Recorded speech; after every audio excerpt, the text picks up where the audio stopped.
I've never been so frightened in my life with these jets going over and firing on the airport.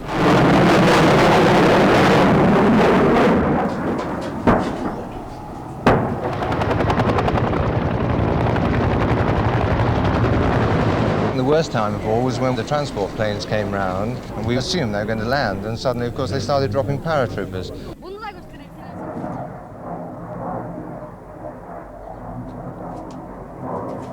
They were attacking with very heavy machine guns and very heavy artillery.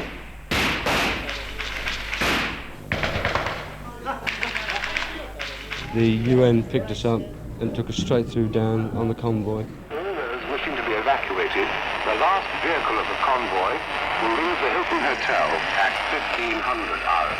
1-4, this is 1-9er Alpha. The British escort has arrived and we are marshalling the convoy at the Cyprus Hilton. We didn't wait. The blast went up, the house shook, and we were out.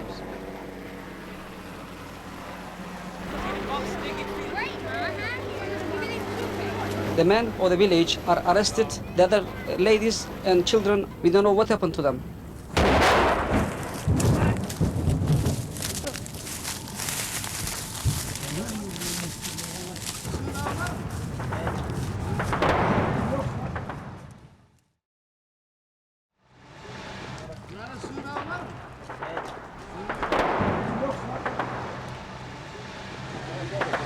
News of the Turkish seaborne invasion was broadcast over Turkish radio at 5 a.m.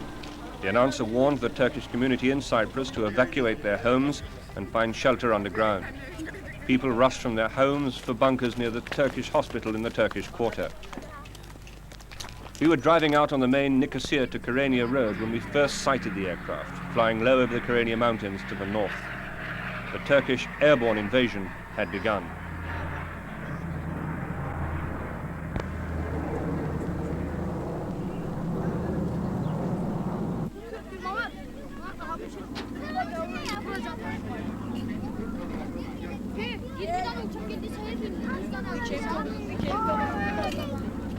It's now about 4 minutes past 6, and the first of the Turkish troops have landed in Cyprus. About 5 of these aircraft passed over in the last 5 minutes. They were guided in by jet fighters, and the very first paratroopers are now hitting Cyprus soil. Over there, Alan. Bunu da göstereyim televizyondan konuştu çünkü değil.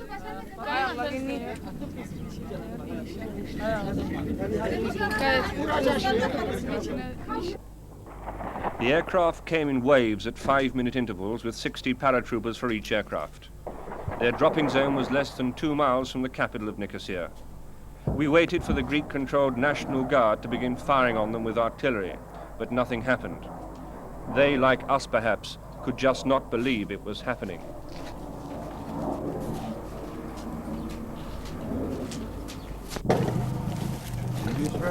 That's English.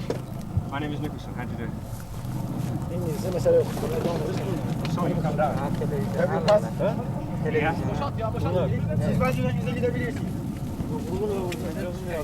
People in the Turkish Cypriot villages by the road, the people the paratroopers had come to protect, cheered them down. These first invaders had all landed close together, about 600 men, and within minutes they were on their way, close to the town of Gönyeli. We thought they would make straight for Nicosia, at least as far as the Turkish quarter on the outskirts. But no, they fanned out towards the west, the direction of the airfield. They were carrying light weapons. They had no small artillery, which, as we discovered later, they were to need when the Greeks began shelling them.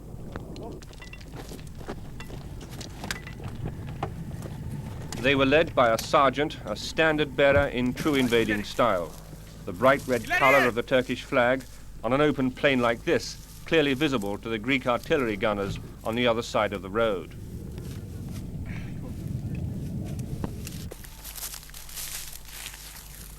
Small boys from the villages carried parts of the heavy machine guns for the troops, who also had with them mortars and anti-tank guns.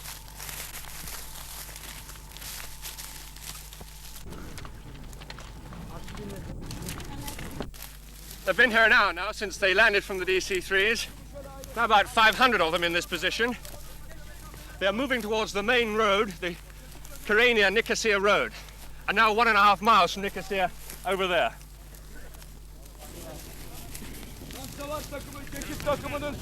The officers leading the troops were met by local Cypriot Turks, who brought with them information of the National Guard's whereabouts and their strength. As the troops came closer to the main road, now just over a mile from Nicosia, Turkish Cypriot families from the villages brought water to them. Can I have a little more? Yes. Are you your volunteer soldier? Yes, just a favor, helper. Just helping the troops come in? Yes. And then you're going on to Nicosia? You go to Nicosia? Yeah. Not now. In a minute, eh? Within an hour of the parachute landing, the first of the Turkish jet fighters began circling overhead. Later, they were to dive bomb Greek Cypriot positions close to Nicosia, positions that had field and attack guns. The Greeks could see early the dropping zone, but now they could not see where the troops had moved to and began firing shells and mortars wildly into the plain. The explosion set the corn stubble on fire and smoke began to block out the entire area. The fires also detonated the many ammunition cases dropped by parachute. It must mean that Turks now have a great deal less ammunition than they need. A field hospital by the side of the trench we were hiding in also came under sporadic fire. Troop casualties during the landing were not high, but with the shelling they began to mount. All the injuries were shrapnel wounds. It meant that the Turks had still not made direct contact with the Greeks. Then shortly before 3 in the afternoon we heard the noise of helicopters, and again, coming in low over the mountains from the north, from Turkey, we saw them. It must be one of the biggest helicopter assaults in recent history. We tried counting them, but at 50 the sky was too confused with helicopters, American-built Hueys, landing and taking off.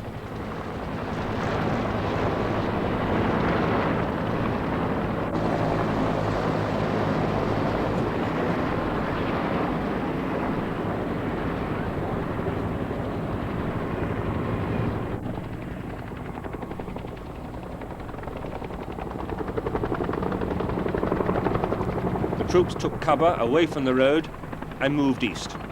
The Greeks began shelling, but the Turks were well hidden by now, before the artillery could get decent sights on them.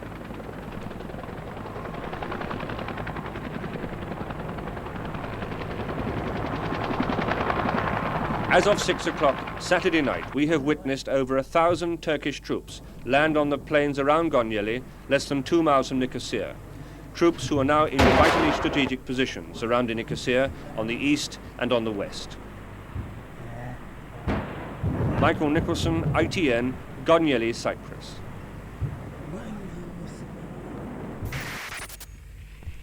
While Michael Nicholson was making his way along the Kyrenia road, my film crew went to the roof of the Ledra Palace Hotel to film the Turkish airstrikes.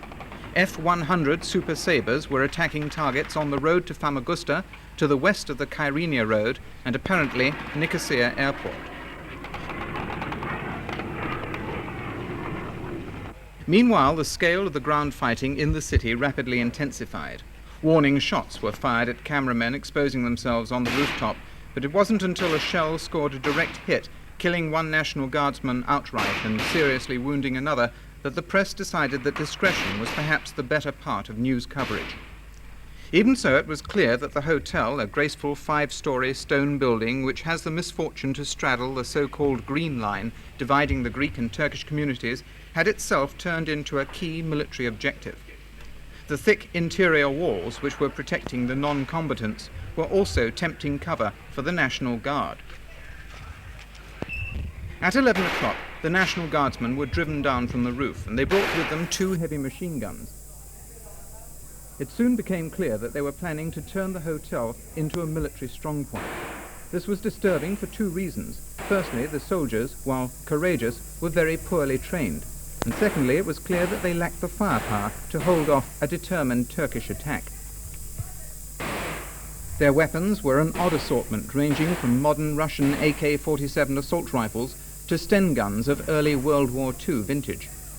The defenders, some of whom were normally hotel waiters and kitchen hands, showed scant knowledge of basic fieldcraft. They constantly exposed themselves to Turkish fire and were continually shouting to one another, giving away their positions.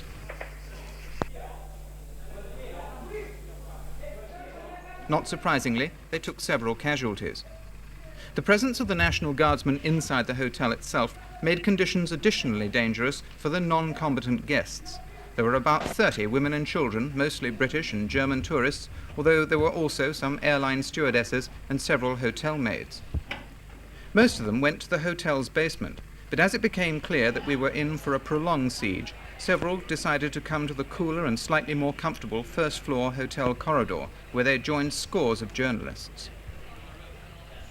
By late afternoon, the Ledra Palace was without power or fresh water supplies. Movement was dangerous because of incoming small arms fire. Just before dusk, a Canadian United Nations patrol arrived. They were preceded by a soldier carrying a blue flag and calling for a ceasefire while they checked for civilian casualties. Later, they brought in water and food. But although they persuaded the troops inside the hotel to stop firing, they couldn't prevent the National Guard from setting up heavy mortars in the car park. So a long night was spent marked by the pounding of mortars, the crossfire of machine guns, and the voices of the United Nations patrol calling through loud hailers to remind both sides that the Ledra Palace itself was neutral. Do not shoot. There is a United Nations patrol in the Ledra Palace. Ceasefire! There is a United Nations patrol in the Ledra Palace Hotel.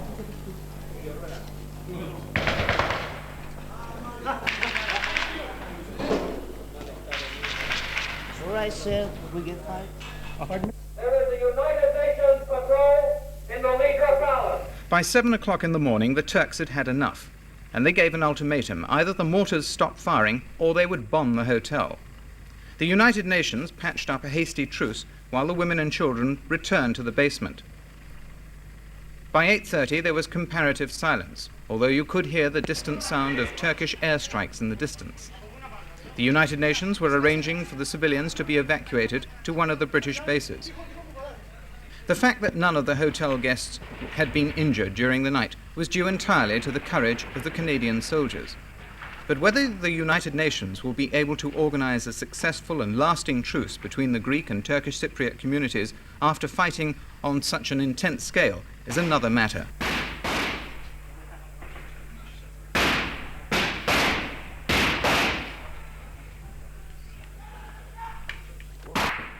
Christopher Wain, ITN, in Nicosia. All those wishing to be evacuated and who have no private transport. The last vehicle of the convoy will leave the Hilton Hotel at 1500 hours.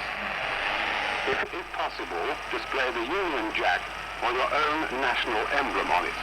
The evacuation of the thousands of foreign nationals and tourists, most of them British, was decided on early Sunday morning, soon after the Turks agreed to a ceasefire in order that people could get away.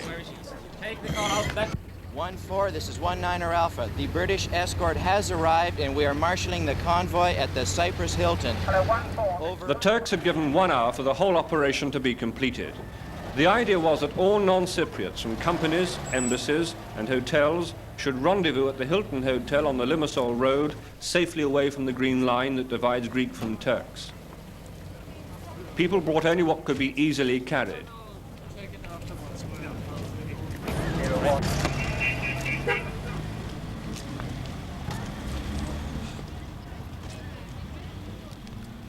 Cars were directed into line by the United Nations officers, and British armoured cars and Saladins, flags of all nations fluttered above them as they waited the signal to move off.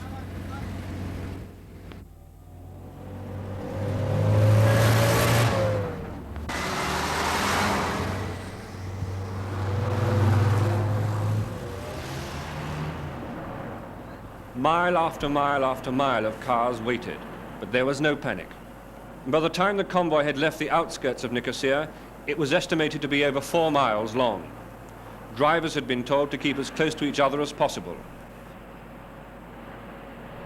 Leading it, a British Saladin armoured car with the biggest Union Jack I've ever seen.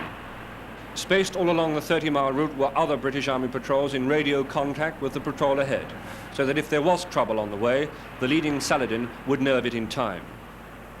Occasionally we passed Greek, sometimes Turkish roadblocks, with heavily armed civilians sitting in trenches with as much armour around them as possible.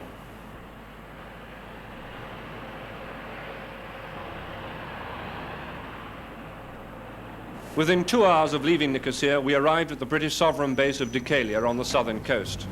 Anchored only a few hundred yards offshore was the aircraft carrier Hermes. It has brought 500 Royal Marine commanders to protect the camp and was standing by to evacuate up to 1,500 people if necessary.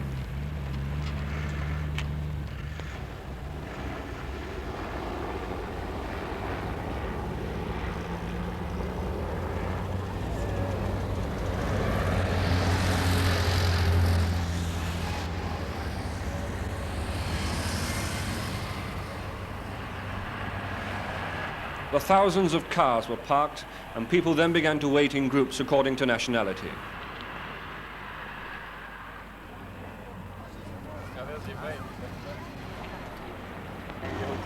When each group was ready to move off, with the help of British soldiers, they made their way up the cliffs to the dispersal area.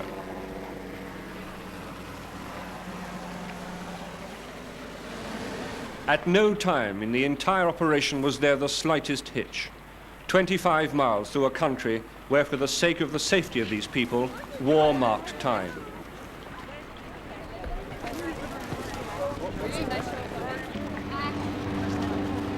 Michael Nicholson, News at 10, Gönyeli, Cyprus.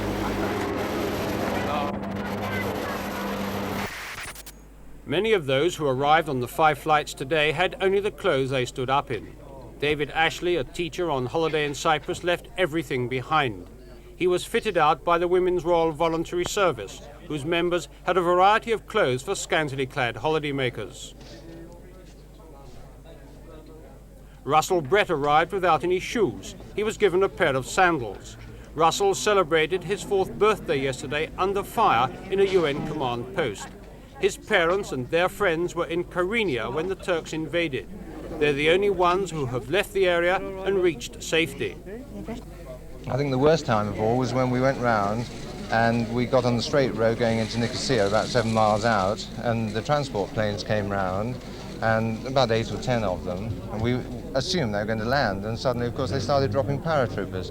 We drove under the paratroopers and went to the airport, and fortunately, of course, we were 10 minutes before the paratroopers blocked off the road.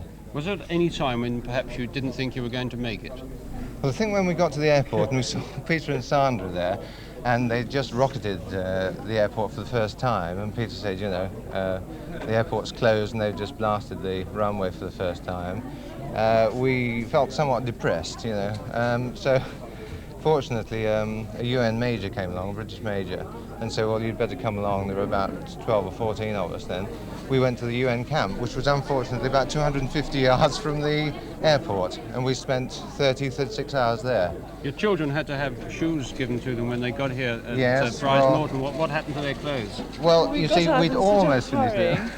But I'm afraid we left this one's shoes behind. They were already waiting for us at the door, but we didn't wait. The blast went up, the house shook, and we were out. Yeah. I must admit, we never drove so fast along that north coast road in our lives. You know, there were shells lying across the road, and we just swerved to avoid those as we drove through. What state have you left your villa in? Well, we've just left everything open, I'm afraid. We have left all our possessions there. I've never been so frightened in my life with these jets going over and firing on the airport. And we spent the next 2 days 250 yards from the airport with the ack-ack and the bombs and whatever, just within a camp.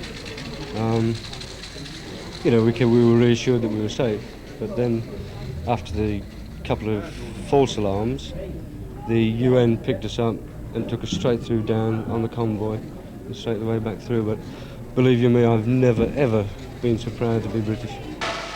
All paid tribute to the RAF for getting them home. 6 flights today are bringing out nearly 800 people. But with 26,000 still sheltering in the sovereign bases in Cyprus, the airlift is likely to continue for a few days yet. Mark Andrews, News at 10 from the RAF base at Fairford. The fighting in Nicosia continued all Saturday night, Sunday and Sunday night.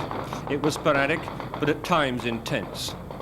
Turkish jet F-100s continued their daily attacks on National Guard positions around and inside the town. They hit the Armenian school, mistaking it for a Greek army camp nearby. There were no injuries. Everyone was in the cellars below.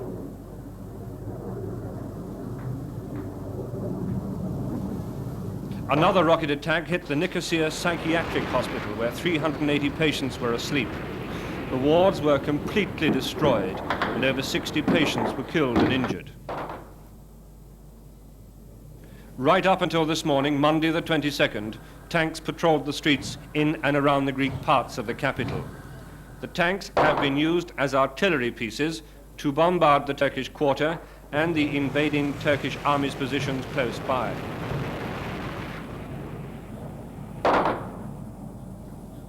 This morning, after the news of the ceasefire agreement was broadcast simultaneously over both Greek and Turkish radio, the streets still remained deserted. Occasionally one could hear distant gunfire around the Turkish quarter, but otherwise Nicosia was silent. Only the occasional cars carrying National Guard men, heavily armed, moved around the town, and press cars like ours, draped in Union Jacks. It seemed to offer us some protection, at least we convinced ourselves that it did. But as we got past a village just a few miles along this road, we came under fire, crossfire, where two villages, Greek and Turks, were firing at each other. We jumped out of the car. The crew went left, the crew Alan Downs and Bob Hammond went left, and I jumped onto the right, which turned out to be the Turkish part. We lay there for about 2 hours, with fire going above our heads within inches sometimes. It felt like inches anyway. There was mortar rounds going into the Greek camps. I heard a car stop. I had crawled by that time about 200 yards along because I was in open, totally exposed bank. I heard a vehicle stop, and as it drove away, I clambered up the side of the bank and shouted out, and it turned out to be a UN jeep, which itself had come under fire. And 3 British soldiers were in the jeep. They stopped, and those 3 British soldiers risked their own lives to come down and rescue me. They saved my life. They pulled me out as one man, rolling head over heels down the bank with a rifle, protected us. As we drove off, we came under machine gun fire from the Turks. While the UN then tried to negotiate a Saladin to get back in to pick up Downs and Hammond, they themselves took their own lives in their own hands, got this handkerchief here around a small stick and waving it above their heads, came out of the car, reversed it and drove off. Alan Downs on the left and Bob Hammond reset our white flags, and the Union Jack was draped back over the car for our continued journey on. And the 3 British soldiers who rescued me, I can't give their names because of UN security reasons, agreed to escort us back through the area into Limassol and Akrotiri, where our film story of the agreed ceasefire in Cyprus was flown out.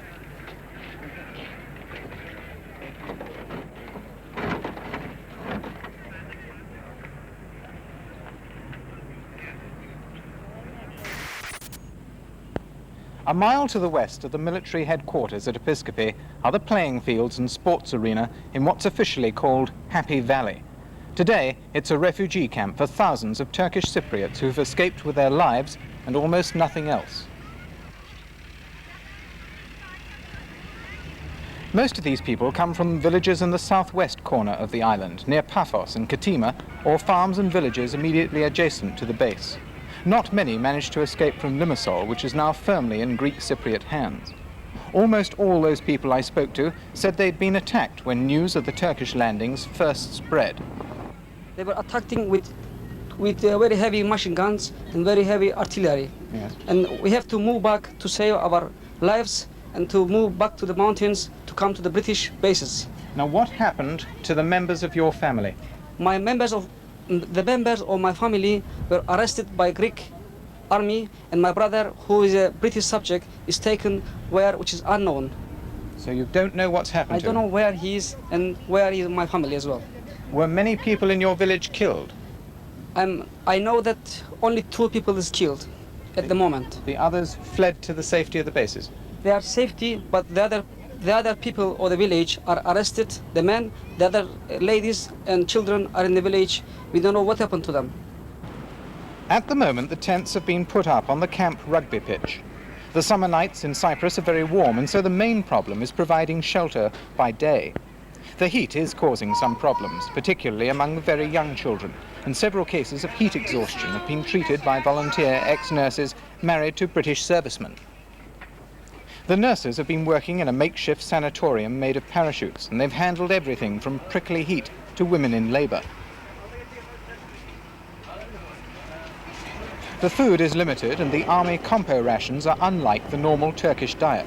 But there's gratitude for the food and an awareness that if they'd stayed behind and been overrun by the Greek Cypriot National Guard, things for these people could have been much worse.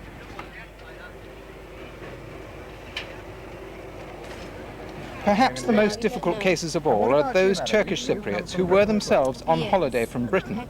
I spoke to a group of these people. How is it that we find you here in a refugee camp? What happened? Well, we came here for a holiday to Paphos because I've got my family there living. And, you know, we heard that they tried to kill my carriers. Then after that, all the soldiers in there went to, you know, they were on an alert, yes, ready for anything, you know. When we got there, they asked us to be on duty as well, so we went there as well. These are the Turkish community. Turkish people, yeah. They asked you to go on duty? Oh, yeah. So you were carrying a gun? Oh, yeah. Mm-hmm. Yes. I stay in Paphos, Kitima Paphos, yeah, me and my wife. But after all these troubles, we want to go back. So we spoke to the United Nations people yesterday, and they took us to the Episkopi camp. Afterward, they took us down here, and nobody's been bothered with us. Actually, we haven't put except water and cigarette in our stomach. The British authorities have said that they will provide food and shelter for these people until it's possible for them to return to their own homes in safety. But when that will be possible, or indeed whether it will ever be possible, is anyone's guess.